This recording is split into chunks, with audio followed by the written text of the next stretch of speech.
Justice Varma ఉదంతంలో నేర్చుకోవాల్సినటువంటి ప్రధానమైనటువంటి పాఠం ఏంటంటే, న్యాయ వ్యవస్థ కార్యనిర్వాహక శాసన నిర్మాణ వ్యవస్థలలో ఉన్నటువంటి అధికారాల్ని అందుకోవడం కష్టం, ఆ విధంగా అడ్మినిస్ట్రేషన్ చేయడం కష్టం. ఒక కార్యనిర్వాహక వ్యవస్థ అంటే అధికార యంత్రాంగం, ఐఏఎస్ ఐపీఎస్ ఒక తప్పు చేస్తే సిబిఐ కేసు పెట్టచ్చు, ఏసీబీ కేసు పెట్టచ్చు. రాష్ట్రాల్లో అయితే ఏసీబీ కేసు పెడుతుంది, సెంట్రల్ లెవెల్లో అయితే సిబిఐ కేసు పెడుతుంది. వాళ్ళకి ఆ హక్కు ఉంది, అధికారం ఉంది.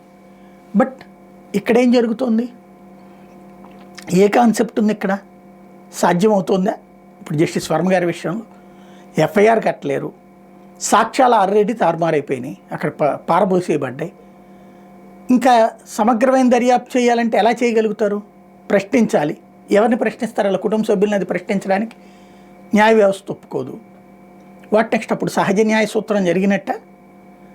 ఒక 50 రూపాయలు 100 రూపాయల లంచం తీసుకుంటూ పట్టుబడ్డటువంటి ఉద్యోగ విషయంలో, అవినీతి నిరోధక శాఖ విషయంలో, అవినీతి అన్నది సమాజానికి పట్టి పీడిస్తున్నటువంటి ఒక ఉపద్రవం అని చెప్పుకొచ్చినటువంటి వ్యవస్థ ఖచ్చితంగా అది.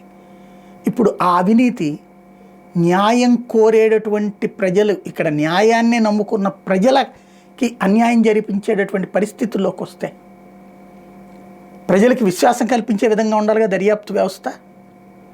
ప్రజలకు విశ్వాసం కల్పించే విధంగా ఉండాలి కదా కోర్టు తీసుకునే చర్యలు. ఆ జడ్జి గారిని తొలగించే అధికారం కొలీజియం దగ్గర లేదు కాబట్టి బదిలీ చేస్తే ఓకే చేసింది కేంద్రం. ఇప్పుడు అలహాబాద్ హైకోర్టుకి అక్కడ పని చేయనీయమంటారు.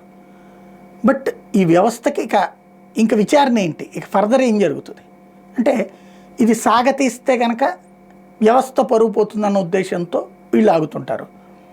అదే సందర్భంలో ఇప్పటికే ఒక నమ్మకం, ఇప్పటిదాకా ఉన్నటువంటి ఒక నమ్మకం అనేటటువంటి కొండకు ఒక బెజ్జం పడింది.